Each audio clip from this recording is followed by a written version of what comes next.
We're born in the moonlight. Ain't no fair to say. Can't breathe in the sunlight. Hello beautifuls, this is Aromie here and welcome back to Tailor Tales. We're here reading Yordi's marriage what do they call it? The vows. His vows. Anyway, I think I already read that part. Manny chuckles as does the rest of the room. For many years I waited, stood by your side, supported you when you needed it. I always have been, and always will be, in love with you. I hope we will share a long life together. He tucks a little note back into his pocket and gives Mandy a shy smile. Then Mandy takes over. Yordi, when I met you, you were this tall. Mandy bends down and hovers her hand near her knees. The crowd laughs. When you became this tall, Mandy hovers her hand above her head, the same height Yordi is. I suddenly realized what's in front of me this whole time. You've always been there for me. You're such an amazing, selfless person. I can't imagine anyone better whom I want to spend the rest of my life with. That means Mandy and her fiancé were childhood friends, right? That's rather cute. He's loved her since the beginning.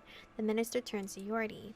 Do you, Yordi, take Mandy to be your wedded wife, to cherish in love and in friendship, and strengthen in weakness, to love her faithfully, today, tomorrow, and for as long as the two of you shall live? I do, says Yordi with a shaky voice. He then takes the ring from the minister and grabs Mandy's hand.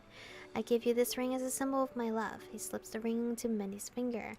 Onto. I keep saying Mandy.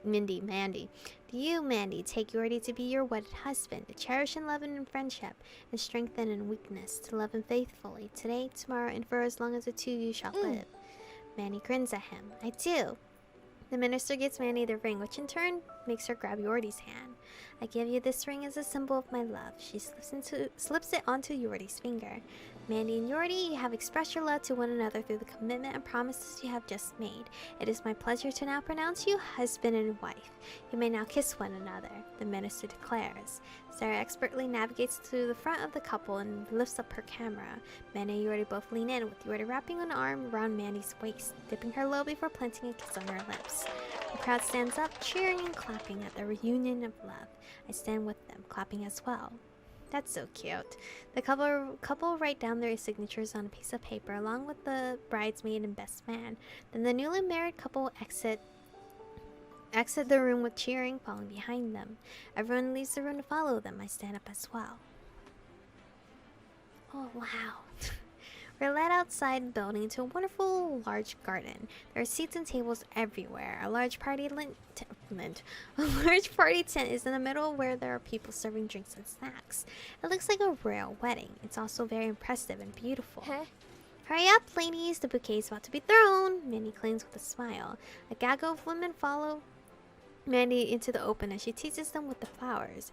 In the back I see a buffet style table, which is when I notice someone familiar. Oh, it's Dimitri. Wave at him, smile at him. Wave. I raise my hand in the air and wave at him from afar, getting his attention. I can't see it very well from this distance, but he seems to be wearing a uniform of some sorts. When Dimitri spots me waving, he breaks out into a smile and happily waves back. I grip my purse tightly against my chest as it wells up with a warm glow. Oh no. The feelings are back again. I managed to forget about them for the entire day, but as soon as I see Dimitri, they're back. I'm a bit too distracted to pay attention. My eyes keep flickering back over to where Dimitri is. Not only do I see a mountain of chocolates presented at his table, I see all sorts of other foods. I kind of want to try them out. Catch! Mandy yells. All the women stretch out their arms to catch the falling bouquet, but it just hits my unsuspecting face instead. It smacked me! I'm looking at food! How did it end up doing that? I staggered backwards, startled that I got hit in the face by a bunch of flowers. Some of the pollen goes straight up my nose and I sneeze out loud. Everyone is turned around, looking at me and at the bouquet lying down at my feet. I feel like a clown all of a sudden, like this was some sort of comedic act. That is so embarrassing. I wasn't paying attention at all. Mandy runs over to me, picking up the bouquet and thrusting it into my arms. Some of the other ladies groan out loud in disappointment that they didn't catch it. I mean, I don't even think the bouquet throwing thing is real anyway. Hello? Oh, Michiko, you caught it! More like my face caught it, but it's okay. You mean my face did, I say and wrinkle my nose. Aren't you funny? Congrats on getting married. I didn't know you were marrying your childhood friend, I say, remembering their vows. Mandy places her hands on her hips and gives me a grin. You're now looking at Miss Spring. He and I go way back. We must have been in diapers or something. That's amazing, though, to have known each other for so long and falling in love. Mandy shrugs. For the longest time, I didn't see him that way, though. I've had plenty of other relationships. She stops to look at her husband, who's making rounds to talk to the guests at the wedding. There's this dreamy expression on her face. But he's the real deal. We were both single, and the chemistry was just there, you know? I couldn't deny it. Suddenly, he was all grown up and turned into this sexy man. I don't want to think about how this describes my situation with Dimitri a little too perfectly. I grit my teeth and smile at Mandy. Anyways, I need to go greet everyone. See you around. Mandy quickly leaves the scene. When I'm left alone, I quickly put the flowers down at a nearby table. I'm not going to be carrying this around all day. I don't much care for this tradition anyway. Time to greet Dimitri personally. After all, I need to see him in his uniform. I make my way across the garden towards the buffet area. Some people are already there getting drinks and snacks. I walk beside the tables and smile when I reach Dimitri. Oh, he's in his uniform! Michiko, hey, he says, looking relieved to see a familiar face. He's wearing a nice white jacket with buttons and a brown apron adorns his waist. Dimitri looks really professional like this. It suits him. I feel a little awkward checking him out, though. Hey, how's it going? Got all the chocolates here in one piece? Dimitri gestures at the chocolate in front of him. All here. I'm in charge of pouring people drinks as well. Oh, good. Can you give me a glass of red wine? I asked. I sort of want to drink alcohol, so I stopped feeling so nervous. Do you guys see the bugs flying around me? So nervous around Dimitri. Dimitri quickly pours wine into a glass and hands it over to me. Our fingers briefly touch, sending a zing through my hand and down my entire body. I quickly pull away from him, trying to calm myself down. Dimitri looks at me weirdly and awkwardly keeps his hands in front of his apron. Do you want to try these out? Dimitri asks and points down at the chocolate. I shake my head. I'll wait until after I eat dinner before I stuff myself with dessert. Dimitri chuckles. Fair point. Then he leans forward across the table, catching me off guard as he reaches out for my face. His fingers come closer and closer as if he's aiming for my lips. I stand frozen, not knowing what he's trying to do. Then he reaches for the top of my head and pulls back. In his hand is a flower petal. You had this in your hair, he says with a smile.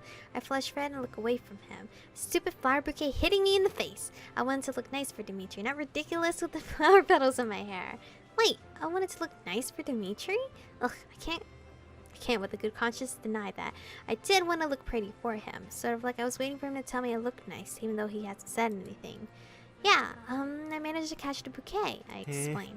From where I was standing, it looked more like it hit you in the face instead, Dimitri says, a playful smirk on his lips. I blushed even more. He was watching. You saw that? I squeaked. Maybe, Dimitri laughs, rubbing the back of his head. Great, now I'm even more embarrassed. I quickly take a sip from my glass of wine so I don't have to look at Dimitri. I'm going to, leave you because I'm embarrassed. Fine, Sarah. That's a better excuse. Dimitri gives me a tiny wave with his hand. Alright, see you later. Try not to catch any more flowers with your face. I'll try. My eyes widen and I glare at him. With a huff, I speed walk away from the buffet table. Honestly, since I'm not familiar with anyone at the wedding except for a few people, I mostly just drink wine by myself. I sit down at one of the benches, watching other people have fun. A couple of people are dancing in the middle of the garden. Sometimes I see Sarah walking around, slinking in and out between the crowd, capturing all of the memories. It's nice to see her working so seriously. She's completely focused on her photography. Ooh, that was cute how the background changed like that. A couple of glasses of wine later, I can tell the sun is starting to set. I can also tell I'm a little buzzed, but only slightly. I'm feeling less awkward about that whole face meat bouquet thing. Every once in a while, I look over at where Dimitri is, still serving people drinks and giving them chocolate. I've already had some dinner from the buffet, so I should probably take Dimitri up on his offer to taste some of his chocolate. But I feel like I still need to gather some more courage in form of this delicious red liquid. Otherwise, it's a little nerve-wracking being around Dimitri.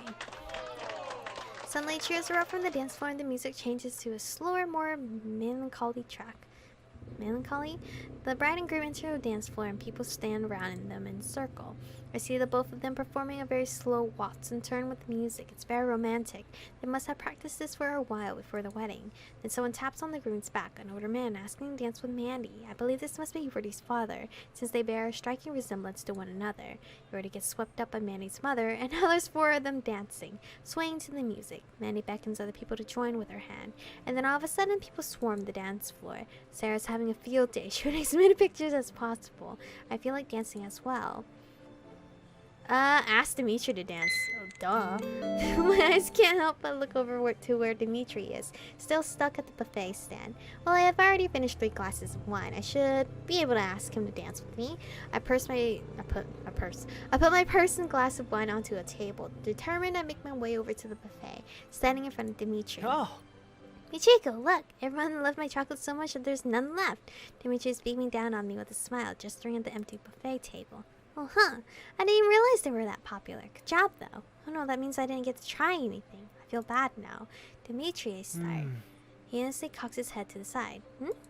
Would you like to dance with me? At the same time I say those words, the music picks up and drowns out my voice. Dimitri doesn't seem to have heard me, turning the side of his head towards me, leaning down a little. Could you repeat that? He says in a loud voice. Not wanting to repeat what I said, I instead walk around the table, making Dimitri stand in front of me in confusion. Then I reach out for his hand and grab it, tugging him along with me. Dimitri looks startled and hobbles after me. You're dancing with me, I shout at him as I pull him away from the buffet. I try not to pay attention to the way my heart skips a beat from holding his warm hand. Dimitri and I walk onto the dance floor. There's a lot of people moving about to the song. It's quite crowded, but there's not much space left to freely move around. The music is blaring through the speakers. I don't let go of Dimitri's hand, and neither does he. When I've managed to get us almost at the center, I stop to turn around and face Dimitri. Shyly, he averts his eyes. I lean closer to him. The music is so loud in my ears, I can't hear what he's saying. What? I ask. Dimitri raises both of our hands and pulls me into him. Suddenly, I'm squished up against his chest, having no way to look but up at his face. I didn't expect to get this close to him, but the alcohol inside of me lets me enjoy it. I don't know how to dance, so... He admits timidly. I look into those blue eyes and find myself lost in them. The rhythm of the music playing in my ears. Red wine making me feel more courageous. Dimitri's closeness. It's all making my head spin. I slip my arms around his neck, giving him a slight smile. I'm allowed to enjoy this for now. Doesn't matter, I say. Dimitri sighs in defeat, blinking his eyes down at me. I guess it doesn't. I sway to the right, then to the left. Come on, put your arms around me, I encourage him. Dimitri looks to the side, being very shy about it as he wraps his arms around my lower back. It's not the first time he's held me like this. Back during the photo shoot, we were this close as well. But right now, it sends my heart fluttering. I want to feel him even more, so I press myself against him. Oh, okay. Dimitri yelps, looking down at me, frightened that we're smushed together. My breasts are pushed up against his jacket, and his groin is pressed against my waist. The last time we were touching like this, Dimitri had a little accident and had to run away. This time I'm holding on to him, though. He can't run away from me. Just follow my lead, I say. I give him a devilish grin and start to sway my body, leading him with my movements so he follows. Dimitri's rigid body slowly starts getting into motion, awkwardly following my lead. Good thing one of us knows how to dance, because I surely do not in real life, and neither does Tyler, so we're both screwed. He's looking down at me, an indiscernible expression on his face. He's biting his lips. Does he feel nervous? Is he thinking about the last time we were this close together as well? I force him to start moving his feet as we dance to the rhythm of the beat. Dimitri's movements are inexperienced, but it's rather cute to see him off his game here. In fact, I can feel that his hands are shaking. I can't help but feel delighted that he's nervous. I love seeing this side of him, because I'm rude. Spin me, I shout at him, then push myself away from his chest. Our hands glide across each other and he holds it up in the air as I twirl around, moving away from me. He spins me right back into his body, holding me secure. I wrap my arms around his neck again. I giggle. That was fun! Dimitri can't help but smile at me as well. His expression so gentle and warm, his body loosens up a bit as he relaxes against me. He then removes one hand from my waist and slides it across my arm, grabbing my hand. He holds it in the air and then pulls us along for a spin. He's leading me this time, finally overcoming his awkwardness. Dimitri is looking at me, his eyes locked onto mine, determined to keep eye contact with me. It feels exhilarating to maintain his gaze, like I'm the only one that matters in the world right now, or in the world, as if we're the only two people dancing right now. I feel like my heart is dancing along with the music. I'm all pumped up with endorphins. Mandy said she knew her husband for the longest time, and then one day she looked at him as a man. I can feel it. Every place our bodies are touching, even through the thickness of his coat, I can feel him. Dimitri is taller than me, stronger than me, his hands more calloused than mine. Every part of him that's grown since I've known him. Then there's the part that are still very much the same. Those kind blue eyes, a dimple on his cheek as he smiles down at me, the slight hesitation right before he dips me down. He's grinning, I'm grinning, his strong arms supporting me in place. Then he pulls me back into his chest, safe and secure. Dimitri bends down, his brown hair sliding across my forehead until his lips brush over the tip of my ear. I freeze. What are you doing? I freeze up, a rush of adrenaline shooting through my body. It's leaving me tingling all over. I've always wanted to do that, he whispers into my ear. His voice, it's so close, so sensual. It's making my knees bend. I'm being swept off my feet here, figuratively. By the way, Michiko, he continues to whisper, you look really pretty. I heard. Oh, thank you. This is where we're gonna actually stop before anything else happens. Dimitri, you're handsome, okay? You have a way with words that your brother does not. Fuck Alex. But anyway, thank you guys for watching today's episode. Stay beautiful, and I'll see you guys in the next one.